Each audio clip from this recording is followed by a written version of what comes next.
I am so glad you convinced me that the family car should be the Defender 110. It is so beautiful inside. It's so comfortable and it just feels indestructible. Yes, it really is. I've been waiting a long time for the new model to come out. The Defender 110, I'm telling you, it's my favorite car of all times. It's my third one. You know, I have stories of going off-road. The guy managed the group. He was like, what are you doing in this beautiful car? I'm like, I'm going off-road. He's like, are you sure? Because you can use one of ours. And then they look like Mad Max cars. I'm like, no, we're going to do this. And he was shocked. Wow.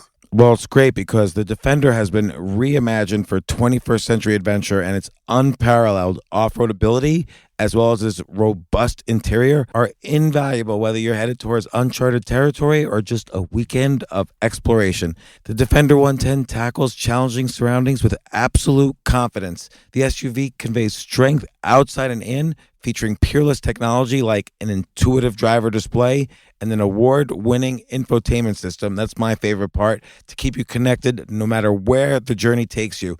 Adventure is unique to everyone, and so is the Defender. Choose from the two-door Defender 90, the four-door Defender 110, or the larger Defender 130 with the ability to seat up to 8 passengers. You'll find uncompromising performance in all three. So pack up and go even further with the Defender 110. Learn more at LandRoverUSA.com/Defender. These days, we're all investors, trying to be smart with our money despite our worst impulses. But at iShares, we believe that deep down inside of every investor is a better investor. One that's just waiting to be let out. Explore iShares ETFs and insights and let your best investor out. Visit iShares.com for more information.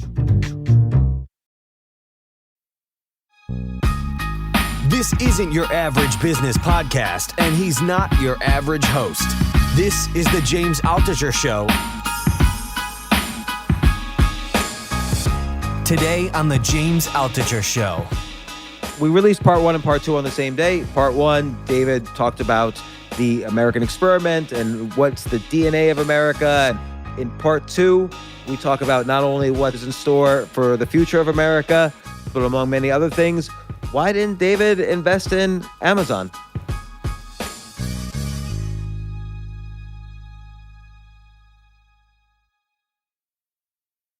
You know, going back to the book, you list these genes and these ideals by which America started. Again, as exemplified by the Declaration of Independence, all men are created equal, where the right to pursue, happiness, all these things. Obviously, the history of America often differs from these ideals. There was the punishment of Native Americans. There was slavery. There was maybe unjust wars. I guess I have 2 questions. One is, how do we bring these concepts together? Why did we diverge so much from our ideals? And then the second question would be, how do we rectify this fact that some of our heroes from the past, cast in a different light, are often very villainous? All right, 2 different questions. First, when Thomas Jefferson wrote that all men are created equal, he honestly was thinking only of white propertied men. And what happened is, in subsequent generations, people took the rhetoric and the language and they said, no, it should mean what it really says, not what he intended. He said all men are created equal. He didn't say all white men. So therefore it got to be interpreted by other people who wanted women's rights, the end of slavery, all kinds of rights for people with different sexual preferences. These kinds of things were read into the language that Thomas Jefferson wrote, and it really was our creed of our country. That's why the Declaration of Independence preamble is so important. It became the creed of our country, though I don't think Thomas Jefferson actually thought that was the case. And in fact, when the Declaration of Independence was being debated in the Continental Congress, they didn't pay any attention to the preamble because they didn't really think that was significant. They focused more on the sins of King George. It was much later, many years later, that the Declaration's words became so important. The same is true with the Bill of Rights. James Madison, the father of the Constitution, didn't even want a Bill of Rights initially, didn't think we needed one. Now it's probably the most important part of the Constitution. It's the part that gets more litigated than any other part of the Constitution. So it's just the way the world has changed. And I think that we have to recognize that the rhetoric that was used has come back and been used in terms of people who it was intended to really benefit. When Thomas Jefferson wrote that language, he wasn't really talking about slavery or slaves. Right, but that preamble has become the creed of the country. It's the creed of the country. Like, taken more broadly, it really has sort of been a blueprint, not only for our country, but for many other countries moving towards democracy. So whether he intended it or not, it really has become an important part of our DNA, a broader interpretation of that preamble. That's correct. And so, look, when Thomas Jefferson was so upset with the way that his Declaration of Independence was edited, he didn't admit for about 9 years he was the author. He was so embarrassed at what had happened. Later, he realized that it was a good thing, and he ultimately took credit for it and put it on his epitaph as the first thing on his epitaph. I would say that many times in life, people write things or do things or say things they don't intend to have certain consequences, but those consequences do arise, and that's what actually happened here. Thomas Jefferson's rhetoric was turned on its head, and when people who were black said, well, all men are created equal, it doesn't say all black men or all white men are created equal. People ultimately couldn't, deal with the fact that there was this contradiction. In the end, ultimately, that was probably helpful in getting rid of slavery, because the creed of the country was that all men were created equal. And Abraham Lincoln always believed in that, and he believed in that principle. Right. So again, what happened though is you have these beautiful ideals that the country started out with, whether these are interpreted ideals or not, but clearly we diverged at different points. And I'm not just talking about early on with Native Americans, but even later with things like the Vietnam War or battles of equality that are still happening right now. Yes. Well, look, events evolve, and take the Vietnam War. The Vietnam War was, was one of the times when the country, more or less, I would say, until the Vietnam, the country more or less believed what the federal government told it. In other words, I think presidents more or less had a lot of credibility. And then there was, it became clear that we were not telling the truth about Vietnam. And increasingly, there was a credibility gap, so-called. And increasingly, people, and particularly when Watergate came about as well, people began to distrust the government, in part because of unintended reasons, but basically the way the Vietnam War was handled and Watergate was handled, people lost trust in government. And that was something that you couldn't have anticipated, but that's probably when it began at the level that we have it now. Which is interesting. The Vietnam War ended mid-'70s. You worked for the president that came after, President Jimmy Carter. How did you guys discuss this issue of rebuilding trust for government, trust in the president, and so on? Well, when Carter ran, he was a Southerner. No Southern had been elected president, for over 100 years. And he was a little-known governor of a state that had only elected him once. So his campaign theme was a government as good as the American people. Well, it's not clear how good the American people were, but people thought they were pretty good, so they wanted a government as good as the American people, whatever that meant. Carter also said, I'll never lie to you, because we had seen presidents lying. President Nixon had lied. And so he captured very much the ethos of the time, which is we wanted a government that was good, a government that was honest, and that's how he campaigned. He tried to do that as president. He wasn't as effective. But when you go back and look at his administration, he actually got a lot of things done. Today, we're very happy if Congress can pass one major bill a year. In Carter's day, they were passing many major bills. Many people thought too many bills, and he was trying to do too much. But in the end, Carter did not come away as a successful president, because in our country, you're measured as successful if you get reelected. And if Carter had been reelected, he would have been more successful in terms of the eyes of historians. But not having gotten reelected, he was treated relatively poorly by historians until recently. Do you think after Vietnam, and this relates to now actually post-Afghanistan, do you think other countries viewed the U.S. in maybe a poorer light, which led to things like, the Iran hostage situation, various problems with the Middle East, and so on? Do you think that could happen again post Afghanistan? Well, after World War II, we were clearly the country that had saved the Western world and saved democracy, and so we had enormous amount of influence. But since that time, we've made a lot of mistakes, Vietnam being a classic one, but Iraq was another one, Afghanistan another one. And as a result of all that, I think we have a lot less credibility than we would like to have. And I think people around the world are less reliant on us. I think it's less likely that foreign leaders are going to say, whatever the United States tells us, we're going to believe. That's just not going to happen anymore. Right. So what do you see happening in the years post Afghanistan now?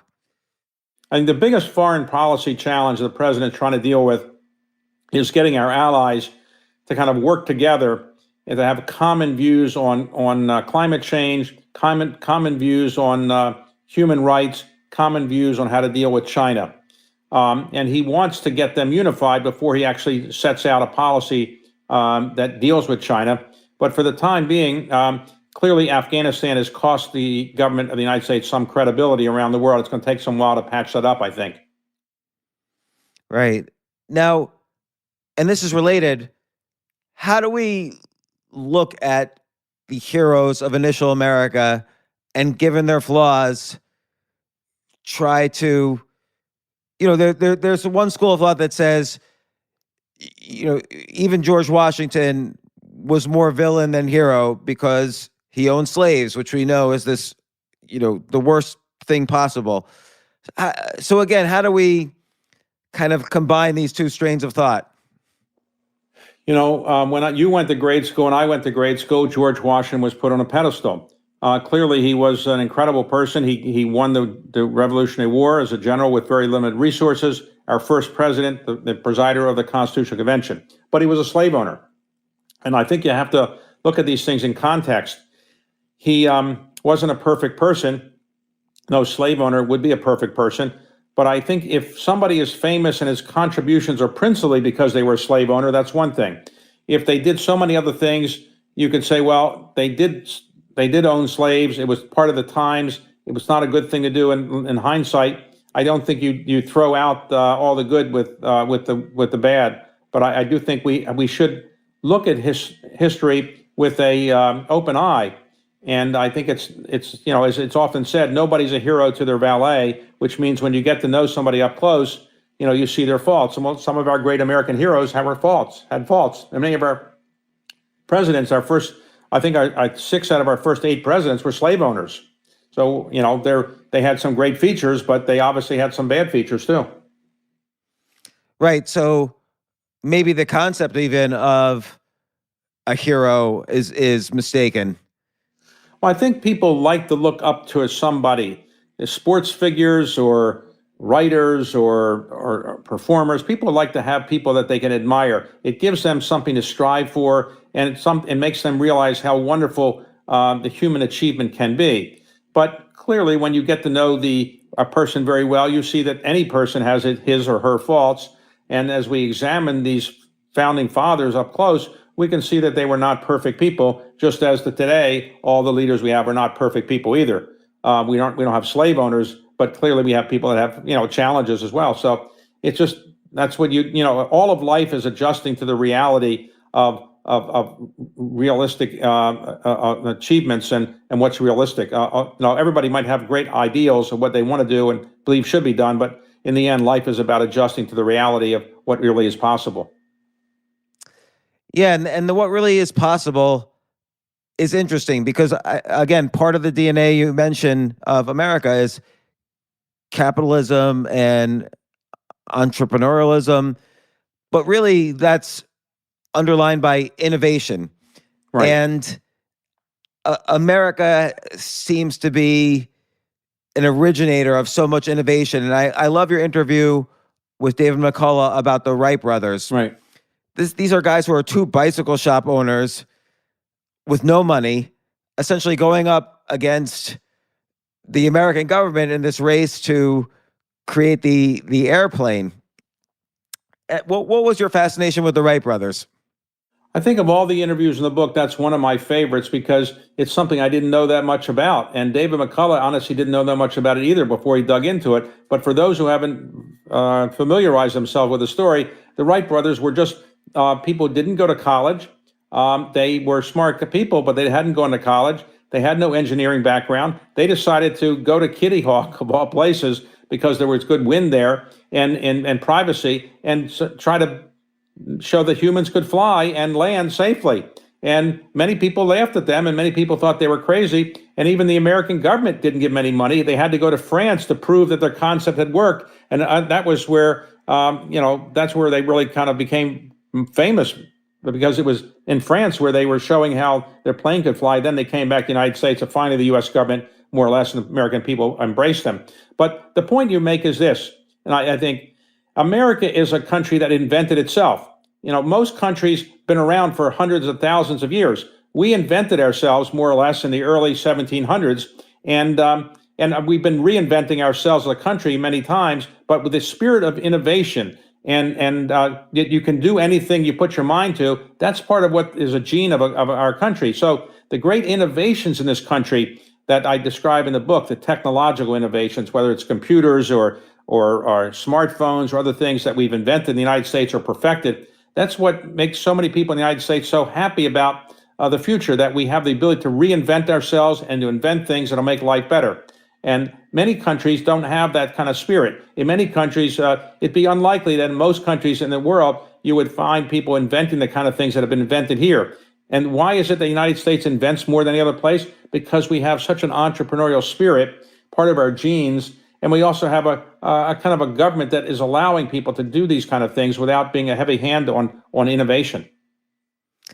Right. And you mentioned how in the interview with Walter Isaacson, that one feature of innovation is curiosity, and the fact that almost all Americans got here because their ancestors were curious about what it would be like to come to America and live here. That curiosity is fed into our innovation. Yes, think about it. Our ancestors came from another country typically, and they were people that didn't have that much where they were coming from, and they wanted to reinvent themselves and get a new life. Think about yourself or myself. Would I want to go now and reinvent myself and go to another country? Probably not. It's a pain to kind of readjust and pack up and do all those things. But our ancestors did this in part because they thought this country was a place that was a bit of a beacon of freedom. It's hard to believe that how many people want to still come here. We have more people coming here every year than all the other countries combined, practically, in terms of people wanting to come into the country. Right. Even though, like you mentioned, it's a struggle to pack up, move countries, figure things out, start all over. But, you have a quote from Wilbur Wright in the book, no bird ever soared in a calm. Right. Which is both, an example of how they made planes fly, but it's kind of a inspirational metaphor for how you create anything new. Yes. Think about it. The people that create new things are generally not people anybody thought would create those things. Generally, the people that create new things that are wonderful are young people. They're often in their 20s. They're people that don't know what they don't know. They often don't have a lot of money. They didn't come from wealthy backgrounds. They believe in certain things, and they want to prove that they're right. And they will walk through walls to prove that they're right. That's what the entrepreneurial spirit's all about. And it's really not about making money. In the end, a byproduct of being a successful entrepreneur is you get a lot of money. But that's not what really motivated a lot of these people. Orville Wright and Wilbur Wright could care less about money. They never really cared about money. Right. So it's interesting because you're obviously huge in private equity. You're a big investor. What do you look for in an entrepreneur before you invest? Well, I'm looking for somebody who will walk through walls, who's very smart, but may not have all the social graces of somebody that is going to please everybody all the time. Somebody that's more interested in proving that their concept is right than making a lot of money. Somebody that knows how to motivate other people. Somebody that really is prepared to work around the clock to prove that their concept is right. That's the kind of entrepreneur you want to back. So why, for example, didn't you invest in Jeff Bezos and Amazon.com, given that it seems like he has so many of those qualities? Well, in those days, I wasn't as perceptive as I later became, I could argue. Secondly, the idea that somebody was going to sell books over the internet and that was going to become Amazon, which is more than just selling books over the internet, was not something I believe would happen. In fact, when Jeff went public, he was really selling very little other than books over the internet. It was later that he really reinvented the company. But I regret a lot of my investment decisions. I passed on Mark Zuckerberg's Facebook. I passed on Mark Andreessen's Netscape when he first came and approached me when he was just barely out of college. So I make a lot of mistakes, and I make them every day. Sometimes you just don't have the ability to see who's going to be a great entrepreneur and who's not.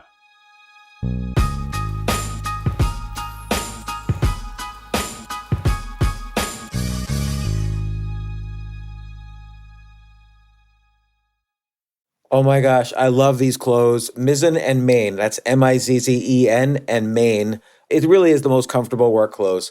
Travel clothes. I had to travel this whole week. I'm traveling for a week and a half, and I just took Mizzen and Main clothes with me. Close out 2023 in style with comfortable, breathable, packable, and machine washable pieces from Mizzen and Main. As you wrap up your year-end goals, enjoy a Mizzen and Main dress shirt that you can wear confidently. I like that they've very, very just nice, solid colors. I don't really like to get all fancy in patterns and everything, although they do have some pattern shirts, but very comfortable clothes, stretchable pants. It's just super comfortable, but they look professional, and you can wear them casually or professionally. I like some of their flannel shirts or untuck shirts. I love untuck. I never tuck in. So again, whether you're shopping for a special someone or giving yourself the gift you really want, I just buy myself gifts. Mizzen and Main is the perfect gift for any guy who works, travels, and or cares about looking and feeling great. As you could tell by my many photos across the internet, I care about looking fantastic. I'm practically a model. And let's be honest, every guy loves to look great. So again, shop now at mizzenandmain.com and save 20% when you spend $130 or more using promo code James. That's promo code James at Mizzen and Main, Mizzen and Main.com.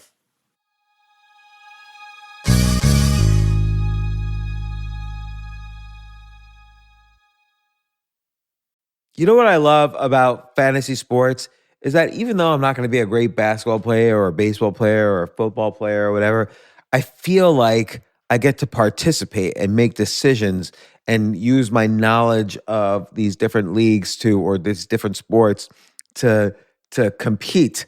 So it's like I can pick my team or I can pick my favorite players, and I could use my knowledge to make predictions and maybe even make money. So with the basketball season here, you can now pick combo projections across football and basketball from the Specials League on Prize Picks.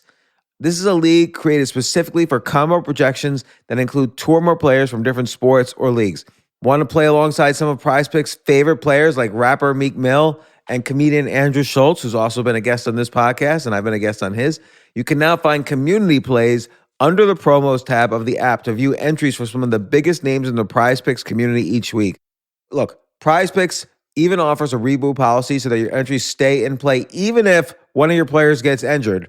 For football and basketball games, if you have a player who exits the game in the first half and does not return in the second, that player is rebooted. Prize Picks is the only daily fantasy sports platform with an injury insurance policy. What? So I love playing it. I love anywhere where I can use analytical ability with my interests to demonstrate some skill and maybe make some money. And I like the game-like aspect.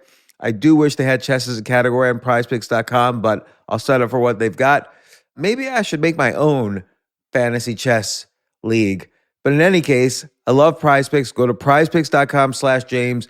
Use code James for a first deposit match up to $100. That's the easiest $100 you're ever going to make. So that's prizepicks.com/James and use code James. Daily fantasy sports made easy.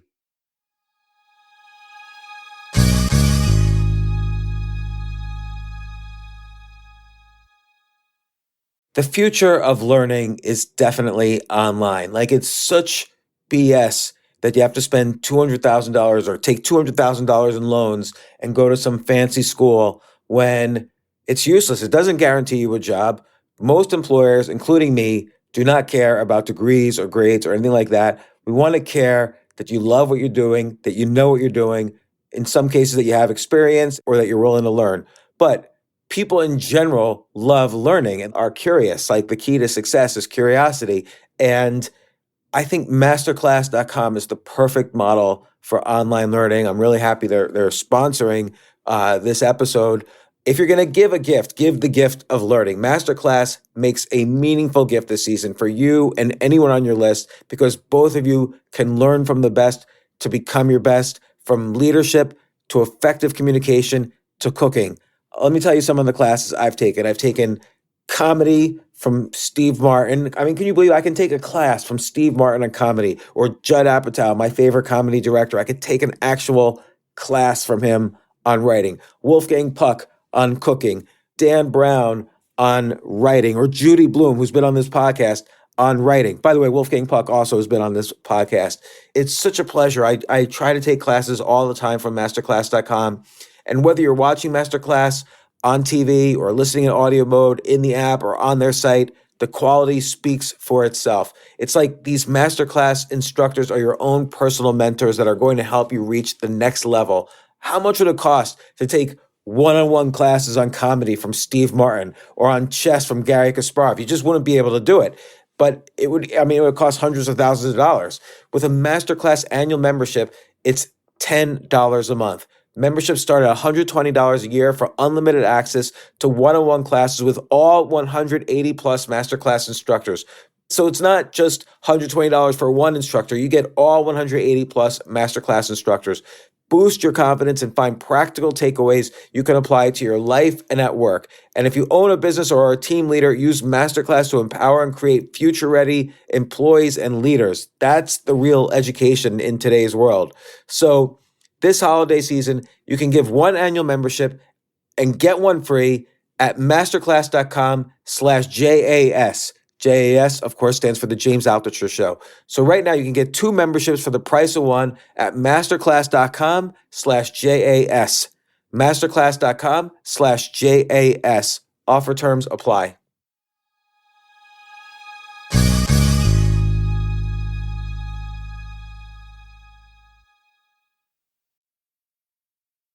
It seems like a common theme of many critical points of capitalism, and this is described in your chapter on capitalism, are things that increase the speed or efficiency of an important process, like the cotton gin increase the speed of us extracting cotton, or railroads, or in particular the telegraph.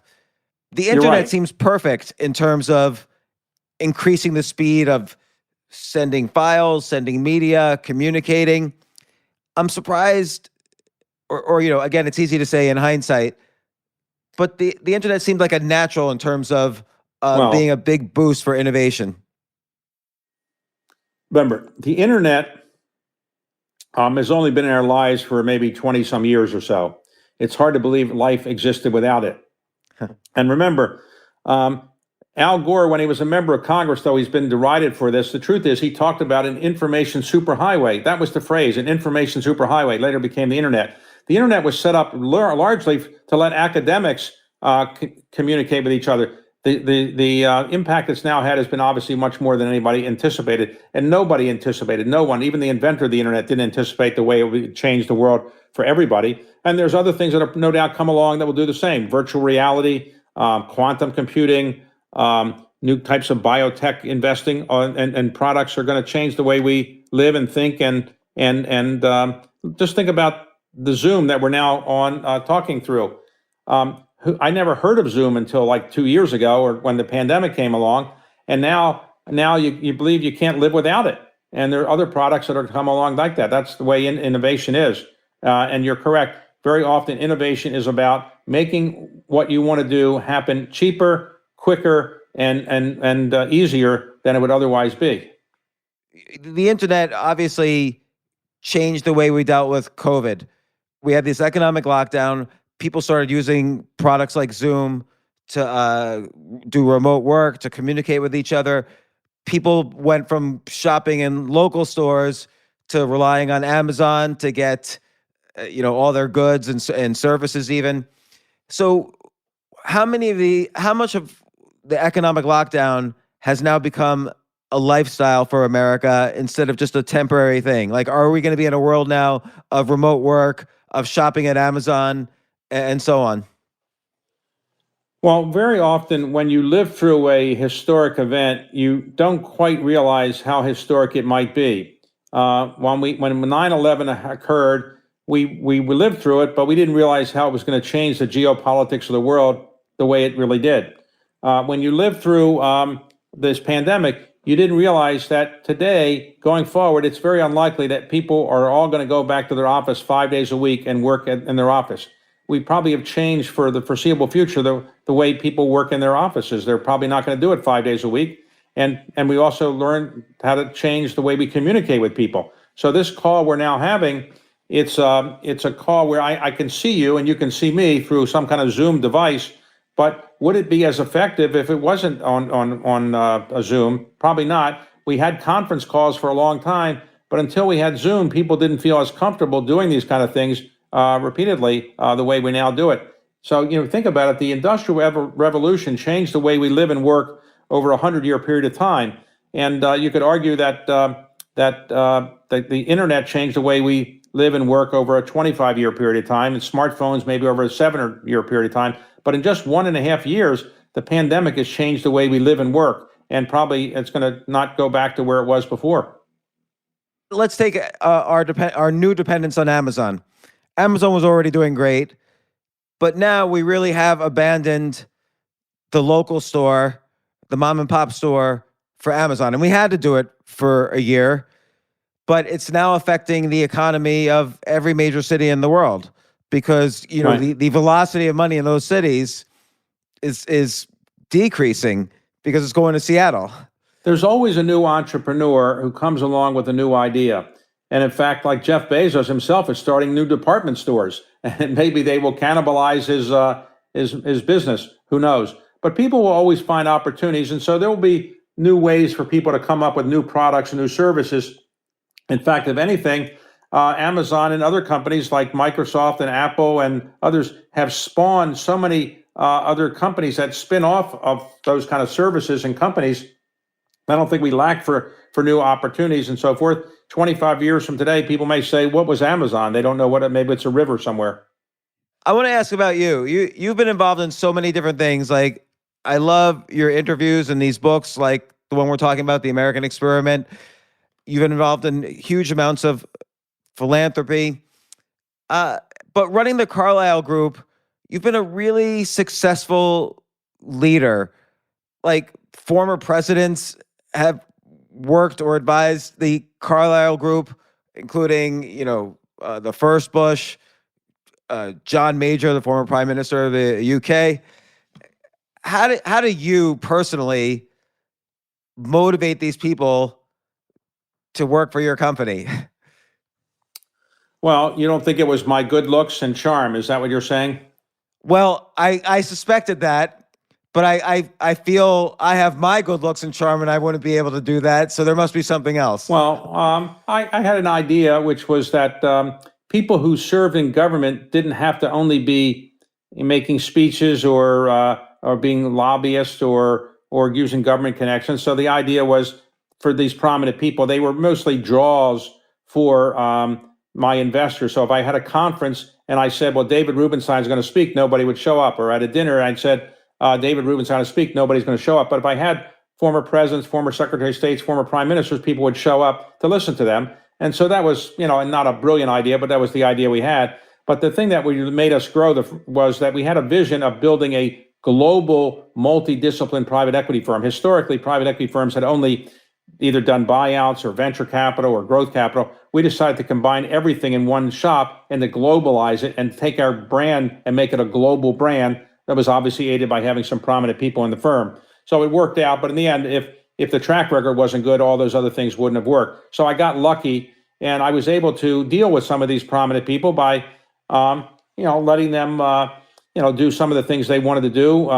And we compensated people well, and it's a very profitable business in private equity. So there were a lot of things that made it work, but I wouldn't say it was. I honestly would say it wasn't anything brilliant, but it worked out. And it could have gone the other way, and I could have flopped and gone back and practiced law and been a very mediocre lawyer the rest of my life. All entrepreneurs who start companies, only by the grace of God did some of them actually succeed. Some very, very prominent people who are well known now are very wealthy. They came very close to going bankrupt, or their business almost didn't make it, and they turned it around at some point. So it's a matter of luck. Luck is a very important thing. Where do you think you were lucky in your career? I was lucky in two things. One is I wasn't a good lawyer. If I was a good lawyer, I would be practicing law. Because I wasn't that good a lawyer, I figured I had to do something else. But the two biggest breaks I had were that I got to work in the White House at a very young age. That gave me more, I'd say, self-confidence that I might have otherwise deserved. It also gave me a vision of the world that I might not have otherwise had. It gave me ability to deal with prominent people in ways I might not have been able to deal with without having that experience. And secondly, when I left the White House and tried to practice law again, I wasn't that good at it. I started at Carlyle, and it took off. Had I not started Carlyle, I would be probably a retired lawyer in Boca Raton, Florida now, in my little condominium somewhere. And were there any initial deals that kind of really brought you over the tipping point as a company? We had some deals at the beginning that worked out reasonably well. We didn't have any 100 times your money kind of deals you often read about. We were pretty steady, double and triple our money kind of deals, which was fairly good for a buyout business. We were not really in the venture capital business, which has heroic home runs and heroic busts. But generally, it was people thought that we were honest. We were going to take good care of their money. We weren't going to, take undue risks. And that was kind of how we built the business. What do you think about new financial innovations now, like let's say crypto or Bitcoin or? Okay, well, you're more an expert on those than I am, I think. Haven't you written about that? I have, but it's like, let's say, like the internet in 1995. Who knows? Well, look, here's my view. I wish I had the foresight to understand how valuable Bitcoin was going to be. When it first came out, I disparagingly didn't think it was going anywhere. Now it's at $50,000 a Bitcoin. I wish I had known. I have invested through my family office in companies that facilitate cryptocurrencies in some ways, and not the currencies themselves. And I think that I did that because I think this business is going to grow. I think the genie is out of the bottle. I think it's like prohibition. You're not going to be able to end people drinking liquor. That's why we ended prohibition. You're not going to be able to get rid of cryptocurrencies because people clearly want them for some reason. They want to have something different than a government currency because maybe they don't trust the government so much. The most important point, though, I would make about people who buy these kind of things is when you go to Las Vegas, you go to gamble. People who go to gamble know they're going to lose. If they spend enough time gambling, you're going to lose. But they know that. They don't care. That's the fun of gambling, the pleasure of it. Well, in my view is if your Bitcoin may not work out, but if it makes you happy to trade them, it makes you gives you pleasure. Put 1% to 2% or 3% of your net worth in. You can afford to lose it. It's okay. If you're putting in 50% of your net worth, I think that it could be a prescription for disaster because nobody knows whether these things are going to work. For a new book that I'm doing, and some interviews I have coming out, I've interviewed some very prominent investors. One very prominent investor, one of the most famous in the world, said that Bitcoin is worth, and all cryptocurrencies are worth zero. And they should, they're all going to zero. And another very famous investor said it's one of the most important things we've seen in years, and he's putting a lot of money in it. So who knows? Right. I mean, we've seen lots of financial innovations over the years. You have in your career from junk bonds to, right.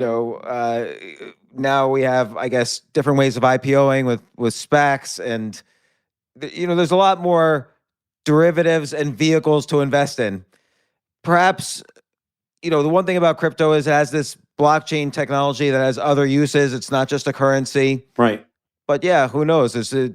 I've talked to a lot of people, and there's opinions all across the board. I mean, what excites you right now in the financial markets? Well, the fact that the markets are so highly valued is a bit of a concern because prices are high. There's no doubt about it. And at some point you might have a correction. But I think what's going on is that the United States is in a blossoming of the entrepreneurial spirit, and people really believe they can start companies and create value in ways that almost no other country has that kind of same spirit. But in terms of financial industry, I think a lot of the fintech companies are quite innovative and quite creative, and I've invested in a number of them. I do think that some of them will do quite well. You can't predict which ones are going to do the best, but clearly I am a big believer in investing in entrepreneurial ventures, and I have a family office that invests a lot of money now in growth capital and venture-related opportunities, and one or two out of 10 or 20 will probably work, but those should be good enough to offset the ones that don't. Let me ask you this. Where do you keep the Magna Carta in your home? I don't keep any documents in my home. The point of these documents is to have people see them, and let me explain. The Magna Carta is at the National Archives, and it will be there forever because it's kind of a gift to the country. And I think that the reason that these documents should be preserved is not because we need to make sure we know what's in them. We know what's in the Magna Carta. We know what's in the Declaration of Independence. But when people see these documents up close, they tend to remember them more. They learn more about them. And therefore, it's better than seeing them on a computer slide. So I think by preserving buildings or documents or books, you're preserving history. And if you preserve history, more people are going to likely to remember history, and remembering history makes it more likely we're going to avoid some of the mistakes of the past. That's why I do it. So I don't have any of these documents in my house. This is related to the, again, the preamble of the Declaration of Independence. It's, again, this blueprint for a country with all the genes you mentioned in the introduction. What do you think the U.S.'s role is in maybe even enforcing that other countries have a similar DNA? Like, since World War II, I think we have much more viewed ourselves as the world's police. Right. And have we overstepped that or not enough, or? Well, clearly, Woodrow Wilson said we were going to make the world safe for democracy. And I think that the effort to go into Iraq was an effort, among other things, to try to make some parts of the Middle East more democratic. I think we've learned our lessons. I think while our system is the best form of government that anybody knows of, it obviously has imperfections, I don't think everybody around the world wants our system. People have different genes. I just don't think in the Middle East, where you have royal families, they're as interested in democracy as we are. Or in China, which has lived under a communist rule for now, quite a while. The Communist Party is 100 years old in China, but since 1949, the Chinese communists have ruled. I don't think that people are dying for democracy in China, or maybe some people are willing to die for it, but I don't think that in the end our type of government is so popular in all parts of the world. And so therefore we have to recognize that what we've invented might work well for ourselves, but every country has its own genes, and the genes of each country have to be considered when you're trying to export your own values. And when we try to export American values, it sometimes doesn't work. We tried to export our values to Afghanistan, and it obviously didn't work. Right. So as a government, when should we go forward in trying to export our values? Well, I think we should not try to, by military conquest, try to export our values. We should give people options and let people know about what we have done. But I think it has to be more genteel than using military force to force people to have our same kind of government, because I think it's clear that doesn't work so well. Now, one question, and by the way, I really appreciate the time you spent on this interview. I love the book. I hope everyone reads this. Well, thanks very much. I just like looking at you and looking at this great set of hair you have. I mean, I wish I had a hair like that. You have a special barber that lets the hair grow like that, or what? I just roll out of bed in the morning and let it do whatever it wants. I have good genes. What kind of comb do you use? You don't even have a comb. No, I don't even have a comb. Wow, that's great. So it's the benefit of remote work. I could just look however I want. What books do you have in the background there that I'm looking at? Well, I have a lot of books. These are books I read. I read a lot of books on history and biography and business and things like that, as you probably do. And look, as I've said, and you probably have heard me say before, reading is one of the great pleasures of my life. I got a library card when I was 6, and I checked out as many books as I could have the first week, and I had to wait a whole week before I could go back again. I love reading books because it focuses the mind in a way that a magazine article or newspaper article doesn't. And I love reading because it shows you about the potential of humankind. So I encourage people to read much more than they do. Sadly, 14% of adults in this country are functionally illiterate, which means they can't read past the 6th grade level. And many people are illiterate, which means they can read, but they choose not to do so. More than 50% of Americans haven't bought a new book or been in a bookstore in the last 5 years, which is sad.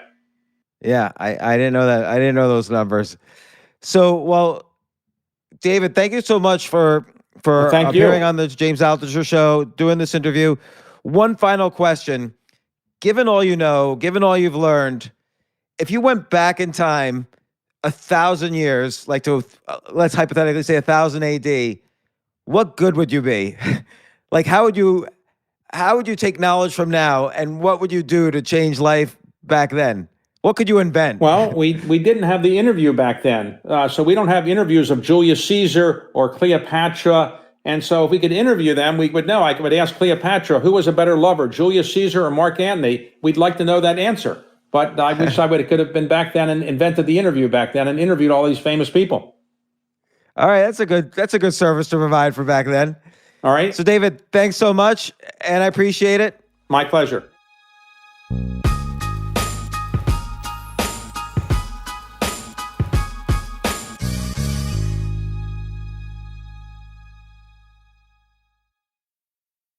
The McNugget Buddies are back. But this time, they got a fresh look as part of the new Kerwin Frost box at McDonald's. We're talking all new buddies, dressed head to toe in the freshest fits, all designed by the artist Kerwin Frost. So when you order the Kerwin Frost box with your choice of 10-piece McNuggets or a Big Mac, you'll get one of the flyest McNugget Buddies to go with it. Think you can collect them all?